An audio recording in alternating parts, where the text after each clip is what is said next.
بسم اللہ الرحمن الرحیم. ڈیئر اسٹوڈینٹس، السلام علیکم.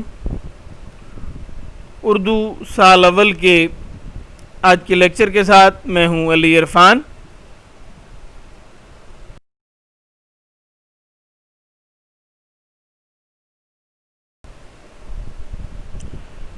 آج کے لیکچر میں ہمارا ٹاپک ہے نظم در مراد. یہ نظم در مراد کے عنوان سے جو سلیبس میں شامل کی گئی ہے، یہ دراصل میر ببر علی انیس کے مرثیے سے اقتباس ہے. سب سے پہلے ہم میر انیس کا تعارف دیکھیں گے اور اس کے بعد پھر مرثیے کی جانب یا یہ اقتباس جو ہے نظم اس کی جانب بڑھیں گے.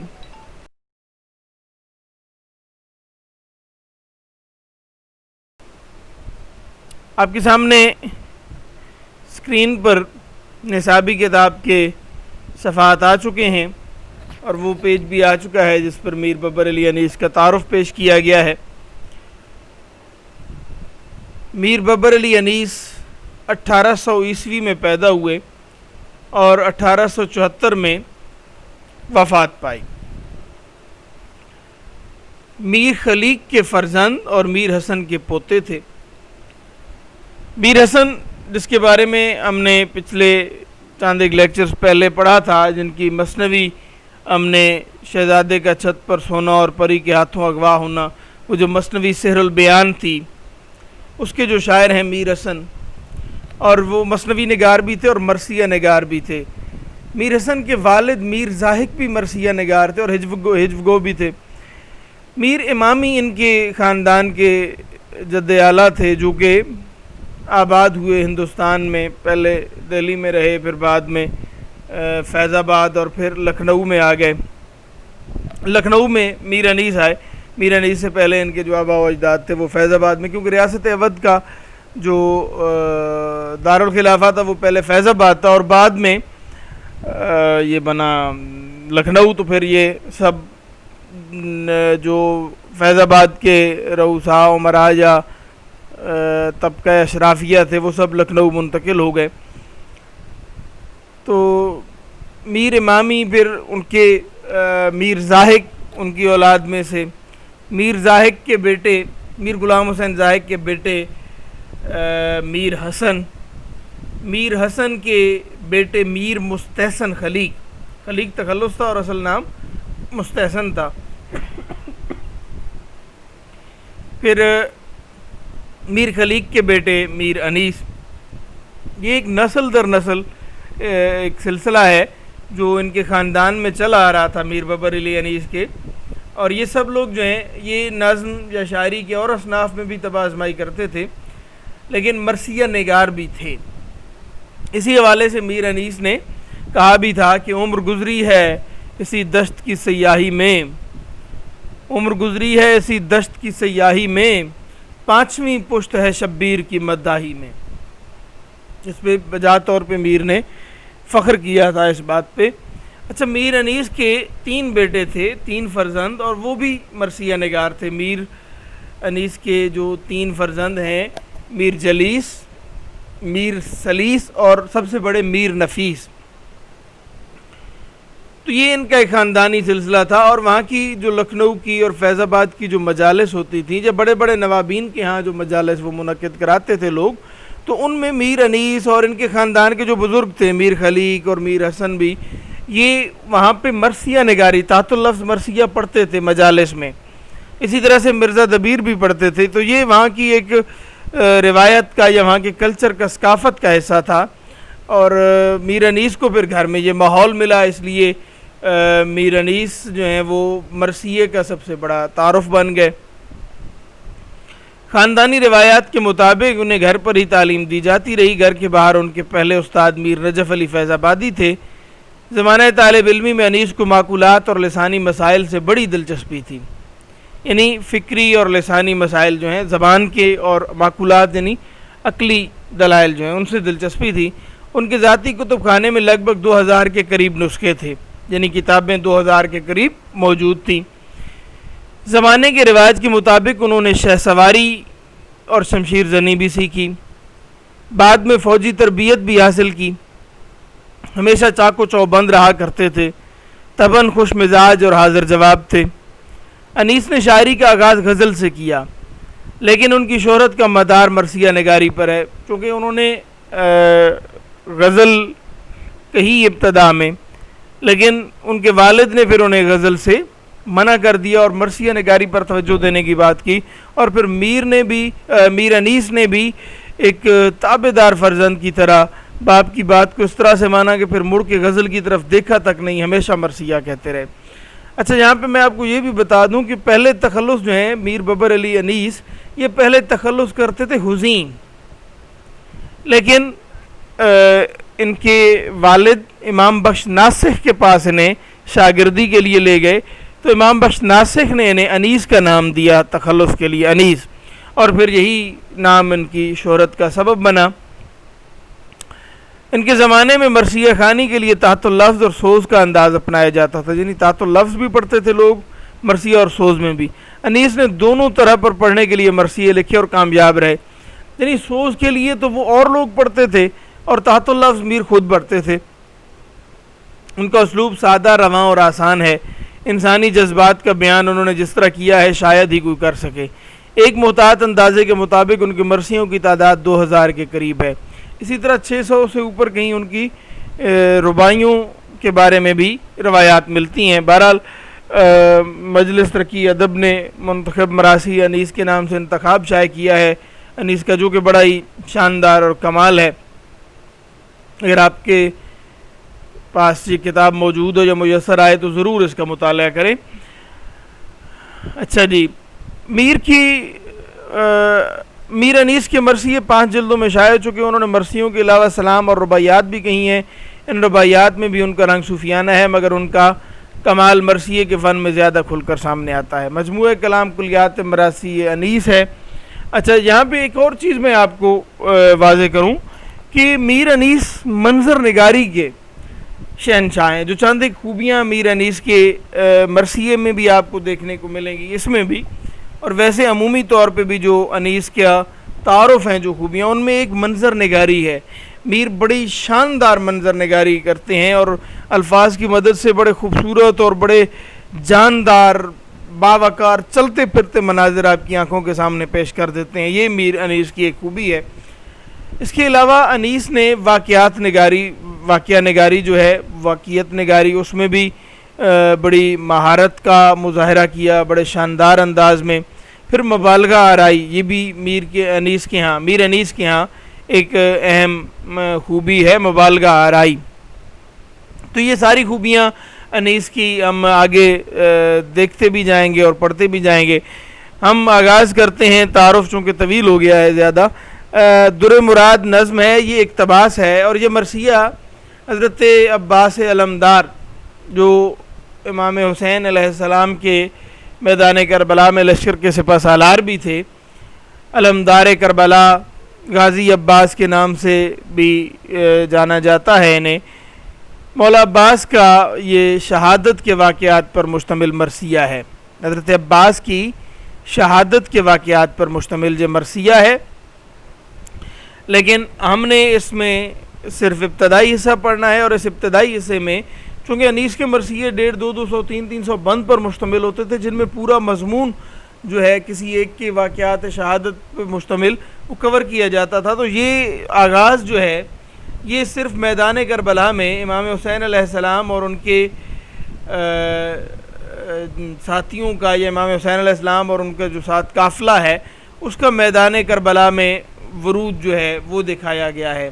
یعنی جب کربلا میں امام علیہ السلام کا قافلہ پہنچا اور وہاں پہ جو واقعات ہیں میدان کربلا میں پہنچنے کے یا دشت کربلا میں، وہ اس ابتدائی نظم، جو ابتدائی حصہ ہے اس مرثیے کا، جو ہم نے اقتباس در مراد کے نام سے پڑھ رہے ہیں، اس میں پیش کیا گیا ہے۔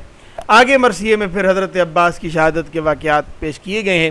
پہلے ہم اس مرثیے کی مکمل ایک مرتبہ اس نظم کی ریڈنگ کر لیتے ہیں، اور پھر میں ایک ایک دو بند کر کے تشریح بھی اور تفہیم بھی کرتا چلا جاؤں گا. جب کربلا میں داخلہ شاہدی ہوا،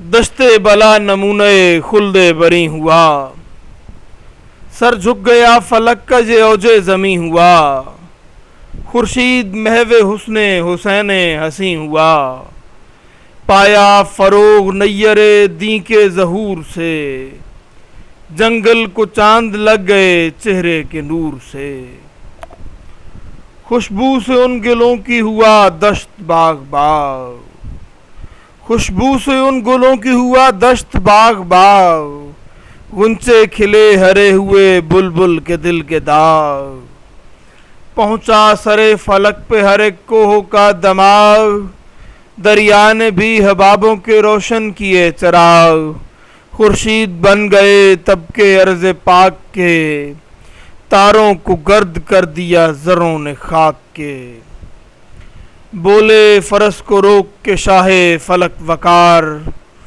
منزل پہ ہم پہنچ گئے احسان کردگار، آگے نہ اب بڑھائے کوئی یہاں سے راہوار، یہ وہ زمیں تھی جس کے لیے دل تھا بے قرار،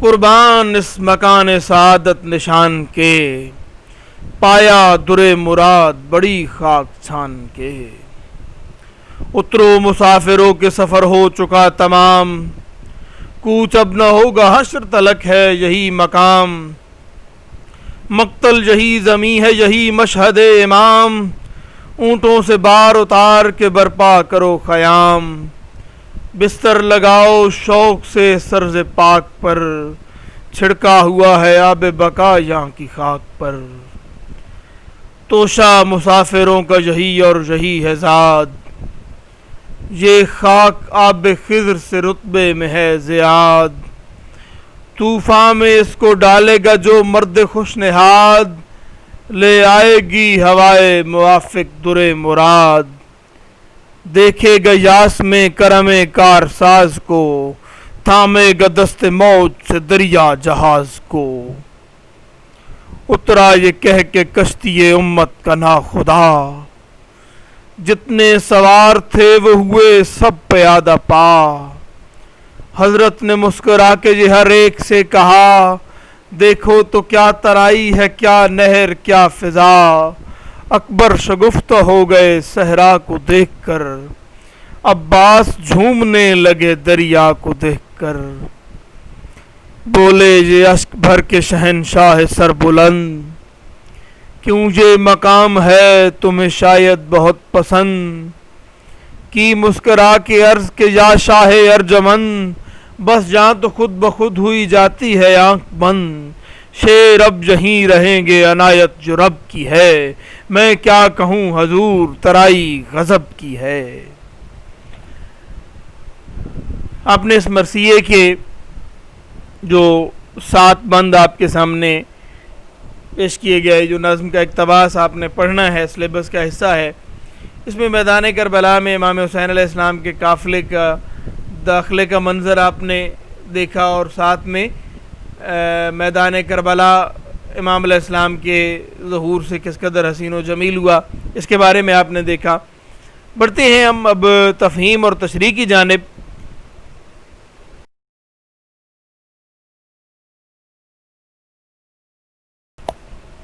کوشش کرتے ہیں کہ ہم پہلے 2 بند کی تشریح تو آج کر لیں، تفہیم ہی کرنی ہے ورنہ پورے واقعات ہیں جو آپ میں سے اکثریت کے علم میں ہیں، بس تفہیم یا جو مشکل الفاظ ہیں ان کے معنی بتانا ضروری ہے۔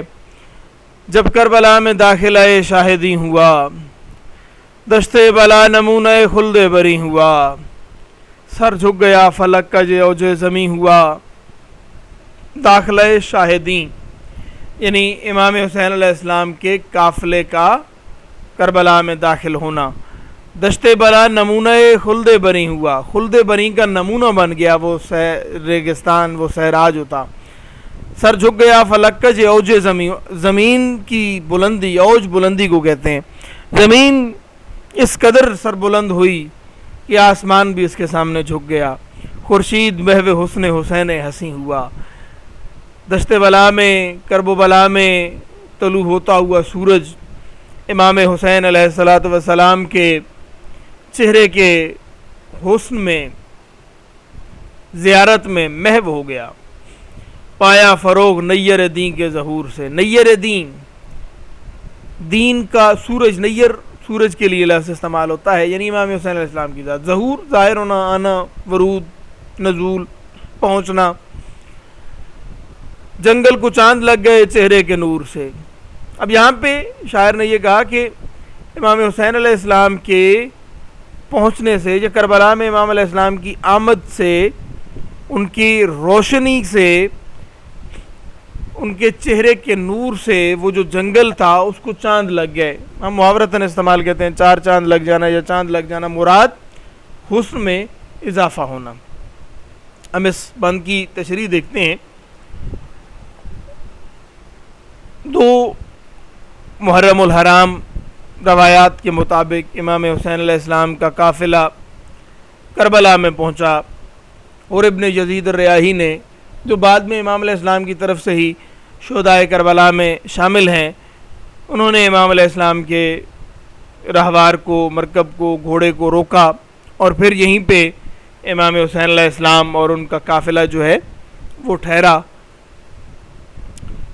تو اس امام حسین علیہ السلام کے میدان کربلا میں جو پہنچنے کا منظر ہے، اس کو میر انیس نے اس بند میں بیان کیا ہے کہ جب کربلا میں امام علی مقام کا لشکر، امام علی مقام کا قافلہ پہنچا، تو وہ جو ریگستان تھا، وہ جو صحرا تھا، وہ جو ریتلا علاقہ تھا، اس کی قسمت جاگ اٹھی۔ امام علیہ السلام کے نقش قدم کے طفیل، امام علیہ السلام کے اس میدان کارزار میں پہنچنے کے طفیل، کربلا کا، نینوا کا جو دشت ہے وہ خوش نصیب ہو گیا، اور وہ ان عظیم ہستیوں کے پہنچنے کی وجہ سے، ان عظیم ہستیوں کے وہاں پہ قدم رکھنے کی وجہ سے اس قدر سربلند ہوا وہ خطہ، وہ دشت نینوا، کہ گویا وہ خلد بنی کی مثال بن گیا۔ زمین اپنی سربلندی پر فخر کرنے لگی، وہ ریگستان کا ٹکڑا سربلند ہوا، اور گویا کہ وہ اپنی سربلندی میں آسمان کے ہم پلہ قرار پایا، اور آسمان بھی اس دھرتی کی، اس زمین کے ٹکڑے کی قسمت پر رشک کرنے لگا، اور میدان کربلا میں ابھرتا ہوا سورج امام حسین علیہ السلام کے رخ مبارک، رخ پر نور کی زیارت کر کے ان کے حسن میں محو ہو گیا۔ امام علی مقام کے کربلا میں پہنچنے کی وجہ سے جنگل کو چار چاند لگ گئے، وہاں کے حسن میں اضافہ ہو گیا۔ یہ ایک طرف تو منظر نگاری ہے، دوسری طرف عقیدت کا اظہار بھی ہے کہ امام علیہ السلام کا میدان کربلا میں پہنچنا میدان کربلا کے لیے سعادت ہے۔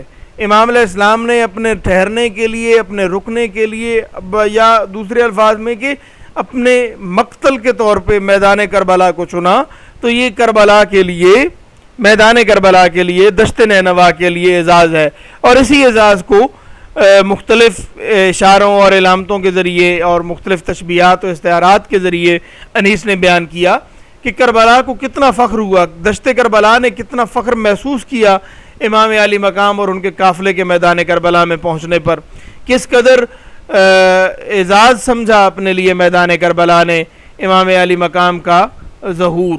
اور امام علی مقام نے پھر بعد میں قربانیاں بھی دیں، اور وہ قربانیوں کی تفصیل تو آگے آئے گی، لیکن ہم نے یہاں پہ صرف منظر بیان کرنے ہیں۔ خوشبو سے ان گلوں کی ہوا دشت باغ باغ، غنچے کھلے ہرے ہوئے بلبل کے دل کے داغ، پہنچا سرے فلک پہ ہر ایک کوہ کا دماغ، دریا نے بھی حبابوں کے روشن کیے چراغ، خورشید بن گئے تب کے عرض پاک کے، تاروں کو گرد کر دیا زروں نے خاک کے۔ اچھا، ہمارا لیکچر 20 منٹ پہ پہنچ چکا ہے، اور آگے بھی ہمارا لیکچر چونکہ بڑھنا ہے بلا شبہ، اس لیے میں یہی ایک بند پہ لیکچر ختم کرتا ہوں۔ آپ کا ہوم ورک کسی ایک بند کی تشریح لکھ کر لانا ہوگا، اس سے اگلے جتنے بند ہیں وہ میں اگلے لیکچرز میں انشاءاللہ کور کرا دوں گا. اور ہوم ورک ویسے میرا ارادہ جو اصل میں ارادہ تو یہ باندھا تھا کہ آج ہم 3 بند پڑھ لیں گے, لیکن ہم ایک ہی بند پڑھ پائے ہیں. اس لیے آپ کا ہوم ورک اسی ایک بند کی تشریح لکھ کر لانا ہے. آپ ہوم ورک کی سلائیڈ کو نظر انداز کر دیں چونکہ ہمارا تعارف پہ وقت زیادہ لگ گیا, لیکن تعارف کرانا بھی ضروری ہے. انیس کو پڑھتے ہوئے پہلے انیس کے بارے میں جاننا اور انیس کے جو اہم فنی حوالے سے اور تخلیقی حوالے سے اہم نکات ہیں ان کو دیکھنا بھی ضروری ہے. بہرحال ہوم ورک آپ کا یہی پہلے بند کی تشریح لکھ کر لانا ہے.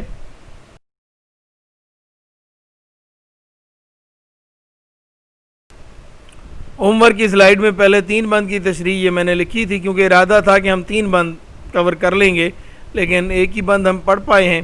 اس لیے آپ ایک بند کی تشریح لکھ کر لائیں, ہوم ورک کی سلائیڈ کو اگنور کر دیں, ایک پہلے بند کی تشریح ضرور لکھ کر لائیں. اس کے ساتھ ہی ہمارا آج کا لیکچر اختتام پذیر ہوتا ہے.